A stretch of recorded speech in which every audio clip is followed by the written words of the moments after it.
새해 복 많이 받으세요. 우리 주님의 이름으로 올 창립 80주년을 맞이하는 계림교회 문안의 인사를 올립니다. 또한 당회장이신 최요한 목사님과 여러 교역자들, 7분의 시무장로님과 12분의 원로 장로님, 그리고 계림교회에 속한 모든 권속들에게 우리 주님의 축복이 넘치시기를 축원합니다. 오늘 특별 찬양을 해주신 장로님들, 이렇게 당회원들 보니까 당회원을 뽑을 때는 어떤 저기가 있습니까? 성가대 출신이어야 된다든지, 찬양을 너무 잘하셔서 성가대원이어야 당회원이 되는 줄 알았어요. 우리가 집에 분재 하나 정도는 가지고 있는데, 분재를 제대로 보려면, 나무를 제대로 보려면 위에서 내려다보면 나무가 잎만 보이지 나무가 보이지 않습니다. 나무를 제대로 보려면 밑에서 위로 쳐다보아야 나무의 역사가 보이고 세월이 보입니다. 하물며 사람을 보는데 위에서 내려다보면 사람이 보이지 않습니다. 밑에서 낮은 자세로 올려보아야 그 인간이 보이고 인격이 보입니다. 저는 계림교회 당회가 계림교회를 섬길 때 그렇게 밑에서 위로 올려다보는 그런 당회가 되기를 먼저 축원합니다. 저는 서울 한빛교회에서 32년간 목회를 하다가 10년 전에 자원은퇴를 하였습니다. 지금은 일산 부근에서 살면서 한빛교회를 매주일 출석하고 있습니다. 그러나 목사로서의 제 고향은 전라남도 목포입니다. 1978년 목포중앙교회 전도사로 부임을 해서 그 옆에 있는 연동교회 담임 목사를 거쳐서 84년 7년 만에 서울 한빛교회로 옮겨가기까지 7년간 몸담았던 곳이 당시 하나였던, 지금은 5개의 노회지만 당시 하나였던 전남노회였습니다. 그런데 한 가지 지금도 기억에 선한 일이 있습니다.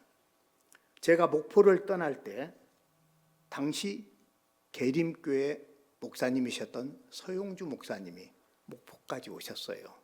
그래서 이제 이삿짐과 함께 떠나는 제 손을 꼭 붙들고 한마디 해주셨습니다. 유 목사, 서울이 힘들면 언제든지 내려와, 기다릴게, 그러셨어요. 그런데 이제 왔습니다. 물론 쉬운 목회가 어디 따로 있겠습니까? 크든 적든, 도시든 농촌이든 불문하고 어려움은 다 있게 마련이고 목회자가 져야 하는 십자가도 다 따로 있습니다. 최 목사님이 아까 소개해 주신 대로 문익환 목사님, 이해동 목사님, 그 뒤를 이은 서울 한빛교회 목회 결코 쉽지 않았습니다. 1970, 80년대 한국의 인권과 민주화와 통일 문제로 한빛교회 교인들이 법정에 서서 받은 선고량을 무기징역은 계산이 안 되니까 빼고 유기징역만 합하면 징역 200년이 넘는 교회입니다. 아마 세계적으로도 그런 교회가 거의 없을 것입니다. 교인들은 늘 감시의 대상이었습니다. 참 가슴 아픈 얘기입니다마는 한빛교회 여신도회 회장까지 지냈던 분은 나중에 알고 보니까 우리나라 여자경찰 고위 간부여서 아예 한빛교회로 출근을 했고 그래서 매일 목사님 곁에서 신방하고 교회를 섬기면서 교회 동정을 보고했던 그런 일도 있었습니다. 거기에 문익환 문동환 목사님과 이우정 장로님 등 제 은사들이 앞에 앉아 계시는 그런 교회, 출석 교인의 거의 20%가 신학을 전공한 교회, 참 쉽지 않았습니다. 뿐만 아니라 30년 넘게 같은 강단에 서다 보니까 왜 그렇게 부활절과 성탄절은 자주 돌아옵니까? 매년 같은 설교를 할 수도 없고 주일이 가까우면 괜히 생배가 아프기도 하고 그랬습니다. 그럼에도 전남으로 다시 내려오지도 못하고 다른 교회의 청빙에 선뜻 응할 수도 없었던 것은 어려움에 처한 교회를 어떻게 그냥 내버려 두고 갑니까? 그러다가 10년 전에 더 이상 견딜 수가 없어서 자원은퇴를 했습니다. 그리고 서울 변두리에서 조용히 살고 있는데 이렇게 오늘 우리 계림교회 당회가 불러주셔서 그 핑계대고 정말 오랜만에 이 광주 땅을 밟아보고 가게 되었습니다. 감사합니다. 설교 전에 제가 한 가지 부탁을 드려야 할 게 있습니다. 그것은 부디 마음문을 열고 좀 부드러운 시선으로 제 설교에 동감해 주셨으면 하는 부탁입니다. 천문학적인 비용의 무대 설치와 조명을 통해서 아주 환상적인 마술을 보여주는 카퍼필드라는 세계적인 마술사가 있습니다. 그의 공연은 비싸기로도 아주 유명합니다. 20여 년 전에 한국 공연으로 왔을 때 당시 좌석이 4만 원에서 20만 원 그렇게 비싼 공연이었습니다. 그런 카퍼필드가 세계 순회 공연을 마친 후에 기자의 질문을 받았습니다. 어느 나라 공연이 가장 힘들었습니까? 한국 공연이었습니다. 그런데 그 대답이 굉장히 흥미로웠습니다. 다른 나라 사람들은 마술을 즐기면서 환호를 하고 막 소리를 지르는데 한국 사람들은 그렇지 않았다는 거예요. 저게 진짠가 가짠가 보느라고 마술을 즐기지를 못하더라는 거예요. 그런 사람들 앞에 섰던 한국 공연이 가장 힘들었다. 그런 말을 했습니다. 저 유 목사 오늘 어떤 말씀을 하나 이렇게 듣지 마시고 그냥 편안하게 이렇게 들어주셨으면 고맙겠습니다. 편안하게 듣는다는 것은 어떻게 듣는 거냐면 어깨 높이를 낮추는 것입니다. 아까 나무를 볼 때는 눈의 높이를 낮추는데 이야기를 들을 때는 어깨 높이를 낮추는 것입니다. 어깨 높이는 장부와 흉부를 가로막고 있는 횡격막 높이와 비례를 합니다. 어깨가 올라가면 횡격막이 올라갑니다. 그래서 호흡이 짧아지고 그렇게 하면 오래 못 삽니다. 어깨 높이를 낮추고 횡격막이 내려가서 흉부를 충분히 열어놓고 호흡을 편안하게 해야 오래 삽니다. 도둑질으로 가는 도둑이 남의 집 들어갈 때 이러고 들어가겠습니까? 어깨를 높이고 이렇게 들어가지. 싸울 때 이렇게 싸우는 사람 있습니까? 편안하게 어깨를 높이고 싸우지요. 이렇게 감정이 격해지고 흥분 상태가 지속되는 상태가 어깨를 높이는 상태입니다. 옛날에 우리 우스갯 얘기로 이렇게 다니면 깡패라고 그랬잖아요. 그건 빨리 죽는 훈련입니다. 예배 시간에 어깨를 좀 낮추시고 편안하게, 그러다가 조시면 어쩔 수 없어요. 졸리면 편안하게 이렇게 계시면은 장수도 하시고 말씀도 참 공감이 되고 좋을 것 같습니다. 그럼 오늘 말씀을 시작해 보겠습니다. 저는 오늘 시편 23편을 본문으로 삼았습니다. 이 시편 23편은 성경 66권 가운데서 사람들이 가장 많이 암송하고 노래로도 애창하는 그런 시죠. 이 시는 인생살이에 지친 사람에게는 마음의 생수가 되었고, 난국 앞에서는 그 난국을 극복하는 힘이 되었습니다. 일상에서는 감사의 찬양이 되었고, 죽음 앞에서는 소망과 위로가 되었습니다. 여호와는 나의 목자시니 내게 부족함이 없으리로다. 그가 나를 푸른 풀밭에 누이시며 쉴 만한 물가로 인도하시는도다. 얼마나 여유롭고 평화스러운 분위기입니까?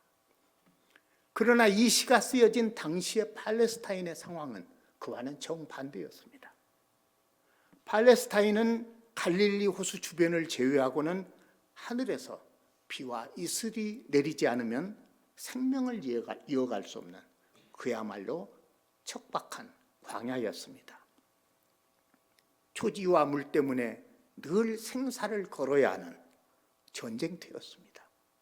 강대국의 억압과 착취가 그치지 않는 순환의 땅이었습니다. 이 시를 쓴 다윗의 상황도 지금 위기의 한복판입니다. 아들 압살롬의 반란으로 밤중에 겨우 왕궁을 빠져나온 그런 피난길에서 이 시를 썼다고 전해지고 있습니다. 다윗은 본문 4절에서 지금 자신의 처지를 이렇게 노래합니다. 사망의 음침한 골짜기를 다니는 것과 같다. 그런데 그런 자리에서 내게 부족함이 없으리로다. 내 잔이 넘치나이다. 이런 노래를 부른 것입니다. 도대체 무엇이 다윗으로 하여금 이런 노래를 부르게 했겠습니까? 다윗의 이런 신앙을 일컬어서 신학자들은 절대 신앙이다 이렇게 말을 했습니다. 볼품없는 떠돌이 민족을 들어서 복의 근원 삼고 그 하나님께서 목자가 되어주시니 자유와 해방의 땅으로 인도하여 주시는 그 목자 하나님께서 이렇게 인도하시니 이루지 못할 것이 없고 아무런 부족함이 없다고 노래를 했습니다. 그런 고백을, 그런 신앙을 절대 신앙이라고 그랬습니다. 시편 연구에 대가했던 한신대 고 김정준 교수님은 이런 절대 신앙을 가리켜서 유대인의 맥박이다 이런 표현을 썼습니다. 죽음 골짜기 같은 환경에서 절대 신앙은 유대인들의 혼과 맥박이 되어서 그들을 이끌어내고 건져냈다는 그런 설명입니다. 대축꽃은 다른 과일 나무들과는 달리 한여름에 꽃이 핍니다. 뿐만 아니라 가장 알찬 대추 열매는 삼복더위, 가장 무더운 말복 무렵에 핀 꽃에서 열린다고 그럽니다. 그렇게 삼복더위나 혹한과도 같은 죽음 그늘 골짜기에서 절대 신앙은 이루어지는 것입니다. 선지자 하박국이 그런 절대 신앙의 사람이었습니다. 하박국서 3장에서 하박국은 비록 무화과 나무가 무성하지 못하며 포도나무에 열매가 없으며 우리의 양이 없으며 외양간에 소가 없을지라도 오직 여호와로 말미암아 즐거워하겠다. 사슴처럼 뛰겠다. 이렇게 노래했습니다. 바울도 그랬습니다. 빌립보서 4장 12절에서 바울은 나는 비천에 처할 줄도 알고 풍부에 처할 줄도 알아. 모든 일, 곧 배부름과 배고픔과 풍부와 궁핍에도 처할 줄 아는 일체 비결을 알았노라 그랬습니다. 여호와 한 분만 계시면 어떤 상황도 감사와 찬양으로 바꿀 수 있다고 고백한 것입니다. 오늘 우리네 형편도 그렇습니다. 무척이나 힘들고 속상하고 답답한 일이 많습니다. 돈이 절대 신이 되어버린 세상, 너무나 이기적이고 폭력적인 세상이 오늘 우리들의 현실입니다. 이런 세상에서 우리가 어떻게 하면 본문의 시인처럼, 그리고 하박국이나 바울처럼 어떤 경우에도 흔들림이 없는 그런 절대 신앙을 간직할 수 있을까? 내 찬이 넘치나이다 노래할 수 있을까? 저는 이 시간 우리가 이런 절대 신앙을 간직하고 내 찬이 넘치나이다 노래를 부를 수 있는 세 가지를 말씀드리려고 합니다. 첫 번째 방법입니다. 우리가 가지고 있는 마음의 찬을 가능한 한 작게 한번 만들어 보는 것입니다. 우리가 세상에서 더 바랄 것 없이 행복한 인생을 한마디로 말하면 뭐라고 하겠습니까? 당장 죽어도 한이 없겠다. 저는 그 말을 오늘 시편의 본문을 빌리면은 내 찬이 넘치나이다 이 말과 같다고 생각을 합니다. 그런데 왜 우리는 늘 부족감을 느낍니까? 그것은 우리 마음속에 아무리 부어도 넘치지 않는, 채워지지 않는 큰 항아리만한 그런 잔을 가지고 있기 때문입니다. 이런 큰 항아리를 어떻게 하면 작은 잔으로 바꿀 수 있을까? 그래서 조금만 부어도 내 잔이 넘치나이다 이렇게 노래 부를 수 있을까? 요즘 심각한 사회 문제가 된 비만을 예로 들어보겠습니다. 우리나라 성인 남성 중 10명 중에 3명 이상이 비만이라고 그럽니다. 그리고 최근에는 어린이 청소년의 비만도 늘고 있습니다. 이런 비만은 심각한 심혈관 질환들을 일으키죠.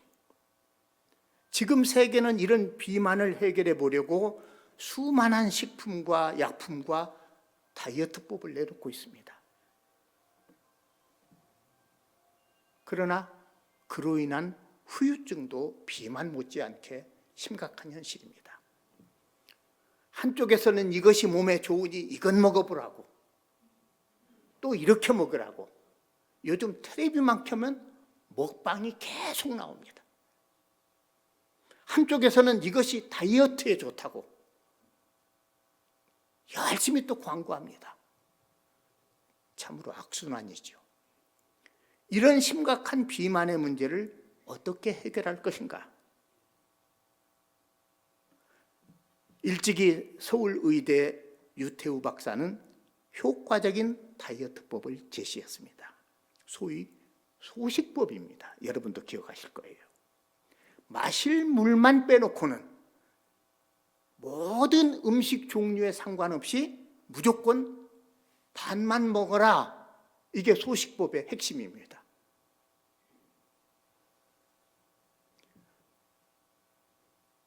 소위 반식 다이어트법이라고도 그럽니다. 서로 어떤 음식이 다이어트에 좋다고 해도 그것만 많이 먹는, 그거를 선택식 다이어트라고 그러죠. 안 된다는 거예요. 그거는 무조건 반만 먹어라, 이 소식법을 강조했습니다. 그런데 많은 분들이 이런 소식법에 이의를 제기했습니다. 사람이 어떻게 맛있게 먹다가 도중에 숟가락을 넣느냐는 거예요. 어렵다는 겁니다.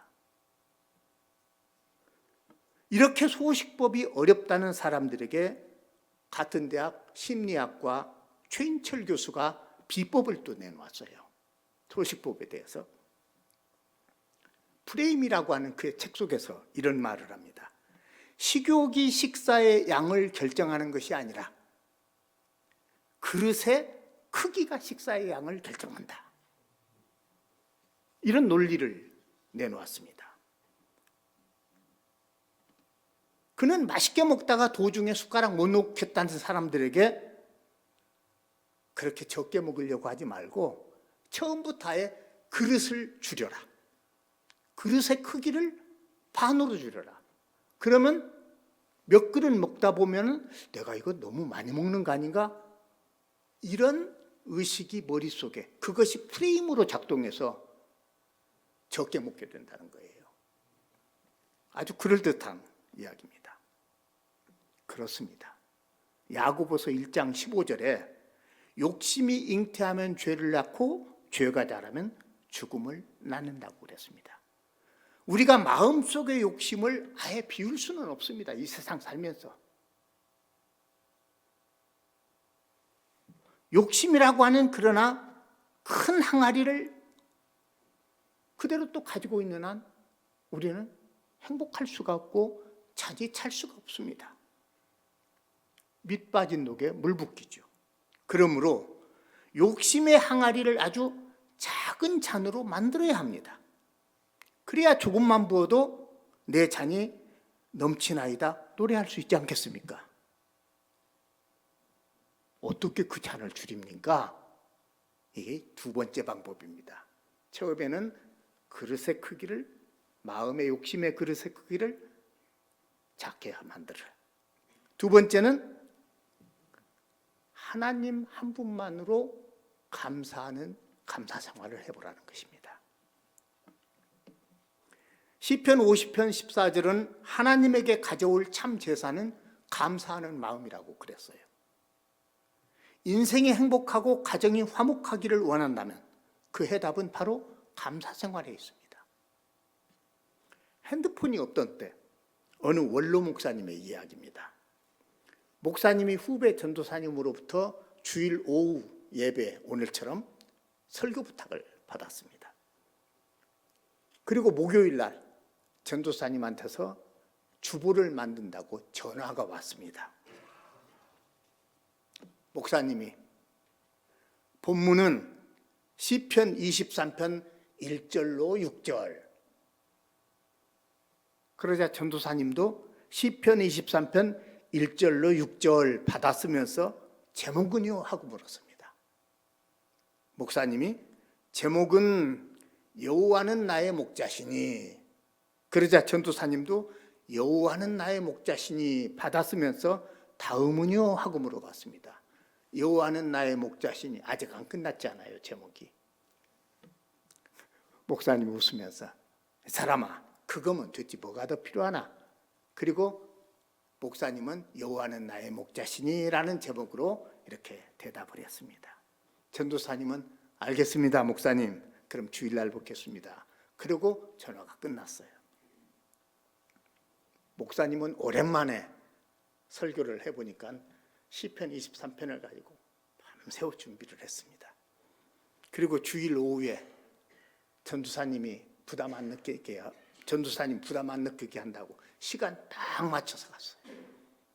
가서 전도사님의 인사와 주보를 건네받고 예배당 맨 앞자리에 가서 기도를 하고는 그 주보를 펼쳐봤습니다. 순간 목사님은 몹시 당황을 했어요. 설교 제목 때문이었습니다. 여호와는 나의 목자시니 그거면 됐지 뭐가 더 필요하나? 이를 어쩐다 주저하던 목사님은 설교 준비했던 거 옆에다 놓고 맨손으로 산에 올라갔습니다. 그리고 설교를 시작했습니다. 여러분, 여호와는 나의 목자시니 그거면 됐지 뭐가 더 필요합니까? 그러고 내려가셨어요. 제가 이 대목에서 그러나 저는 그만둘 수가 없습니다. 그날 교인들이 많이 은혜를 받았다고 그런 이야기입니다. 내 찬이 넘치나이다. 노래를 부르게 하는 것은 여호와 한 분만으로 감사하는 생활입니다. 여호와는 나의 목자시니 그거면 됐지. 더 필요한 거 있으세요?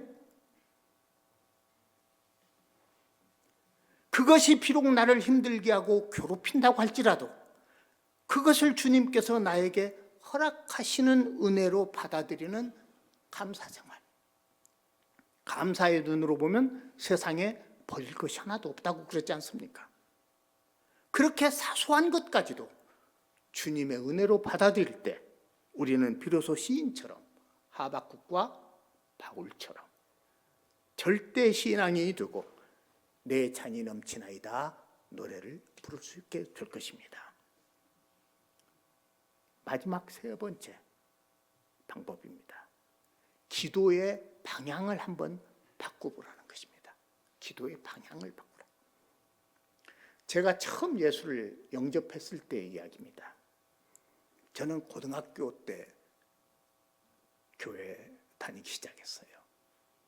그런데 담임 목사님이 당시 기도원도 함께 운영하시던 목사님이셨습니다. 그래서 중고등부 학생들은 기도원으로 수련회도 갔고 여름 방학 되면은 기도원의 집회에 참석하기도 했습니다. 그런데 제 눈에 기도원에 온 그 많은 분들이 전부 다 통성기도를 하는 거예요. 그래서 저도 어떻든 통성기도, 방언기도를 하는 거예요. 그래서 저도 그 방언의 은사를 받고 싶었습니다. 그런데 아무리 기도를 해도 옆 사람 기도 소리만 들리지 방언이 안 돼요. 그래서 담임 목사님이신 원장 목사님을 찾아갔죠. 목사님, 저 방언 좀 가르쳐 주십시오. 그랬더니 그 목사님이 빙긋이 웃으면서 저보고 왜 방언을 하려고 하냐? 다들 하는데 저만 못하지 않습니까? 저도 하고 싶다고. 그랬더니 웃으시면서 하시는 말이 나무 뿌리 하나는 뽑아야지 그러시는 거예요. 저는 그 말을 나무를 붙들고 그 뿌리가 뽑힐 때까지 열심히 기도하라는 말씀으로 받아들이고 또 사실 그런 말씀이었고, 그래서 그날 밤에 모포 한 장을 옆구리에 끼고 저녁 집회에 안 참석하고 뒷산으로 올라갔습니다. 와서 큰 거는 안 뽑힐 것 같아서 작은 나무 하나 붙들고 정말 새벽까지 기도했어요. 무릎이 까지도록 기도했습니다. 그런데 방언은 나오지 않고 정신만 더 말똥말똥해지는 거예요. 그래서 새벽에 새벽 집회 마치고 쉬시는 원장실 또 문 열고 들어갔습니다. 무릎이 까져서 피가 맺힌 무릎 가리키면서 이래도 안 되는데요? 그랬더니 목사님께서 웃으시면서 하시는 말씀, 그게 지금까지도 제가 기억하는 이야기입니다. 하나님께서 원규 너한테는 다른 거 주실 모양이다.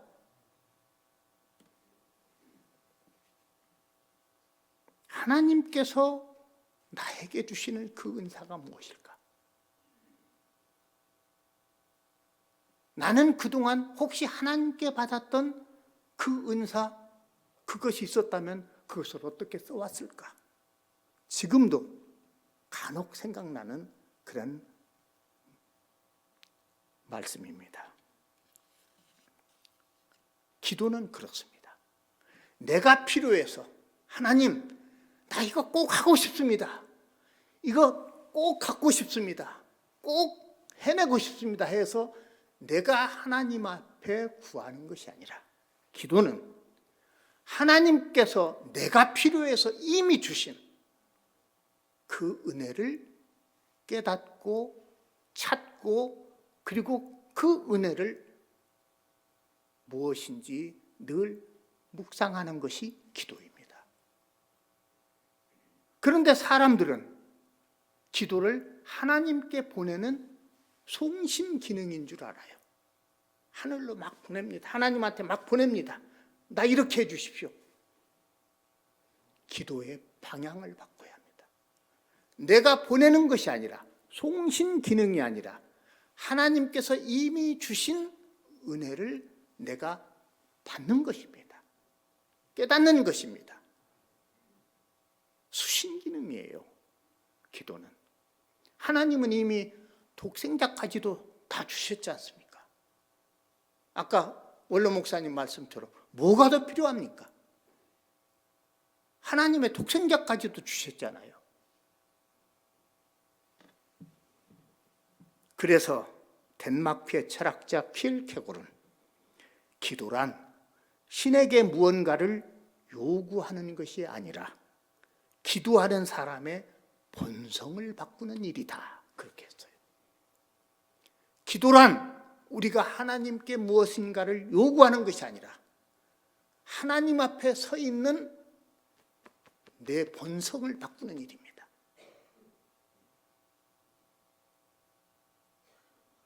신학교 처음 입학했을 때 교의학 시간에 들었던 강의의 첫 마디가 그것이었습니다.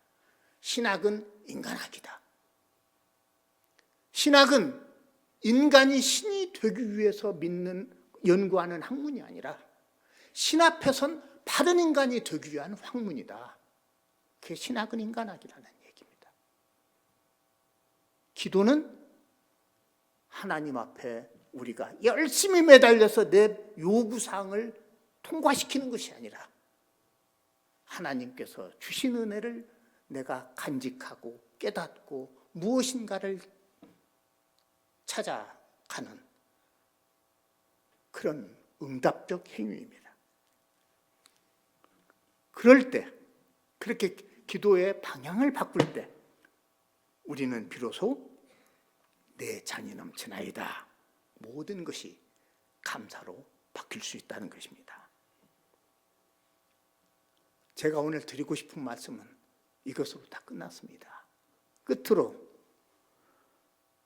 당부 하나 드리려고 그럽니다. 여러분들이 이미 잘 알고 계시는 이 지역 무진교회 고 윤영규 장로님 이야기입니다. 그분 생전에 제가 직접 들었던 간증인데 아마 여러분은 오늘 처음 들으실 것 같습니다. 윤영규 장로님이 한신에서 신학을 하셨거든요. 그 신학교 4학년 때 졸업여행을 갔더랍니다. 그런데 그 졸업여행 인솔자가 누구냐 하면 우리 교단의 큰 어른이신 김재준 목사님이셨습니다. 그런데 한 방을 쓰게 되었대요, 밤에. 그러니 얼마나 불편했겠어요, 윤영규가. 그래서 밤에 잠을 자려고 하는데 잠이 오지를 않습니다. 잠 못 들고 뒤척이던 영규가 뜬금없이 물었습니다. 목사님, 왜? 하나님이 정말 계세요? 얼마 안 있으면 졸업을 하고 전도사로 나갈 학생이 하나님이 정말 계시냐고 물은 것입니다. 그런데 목사님이 아무런 대답을 안 하시더라는 거예요. 그렇게 영규 생각이 한 10분은 지났을 것 같더라는 거예요. 그런데 목사님이 더듬어서 영규 손을 잡더래요. 그러더니 영규야, 예? 나도 잘 모르겠다. 그런데 영규야, 내가 21살 때부터 예수를 믿었거든. 그런데 지금까지 한 번도 후회해 본 일이 없다. 21살 때부터 예수를 믿었는데 지금까지 한 번도 후회해 본 일이 없다. 목사님의 그 대답이 하나님이 계신다는 어떤 설명보다도 더 크게 자기 마음을 흔들었다는 거예요. 그래서 평생 교회를 못 떠나고 장로가 되고 그리스도인으로서 살게 되었다. 이런 간증이었습니다. 사랑하는 계림교회 여러분, 여호와는 나의 목자시니 그거면 됐지. 뭐가 더 필요합니까? 여러분의 여생이 주님 한 분만으로 만족하시는 그런 삶이 되시기를 축원합니다. 내 잔이 넘치나이다. 늘 감사의 일상이 이어지기를 축원합니다. 내가 21살 때부터 예수를 믿었거든. 그런데 지금까지 한 번도 후회해 본 일이 없다. 여러분이 예수 믿고 살면서 결코 후회하는 일이 없으시기를 축원합니다. 다시 한번 계림교회 당회와 여러분 모두에게 새해 인사를 드립니다. 새해 복 많이 받으십시오. 기도하십시다.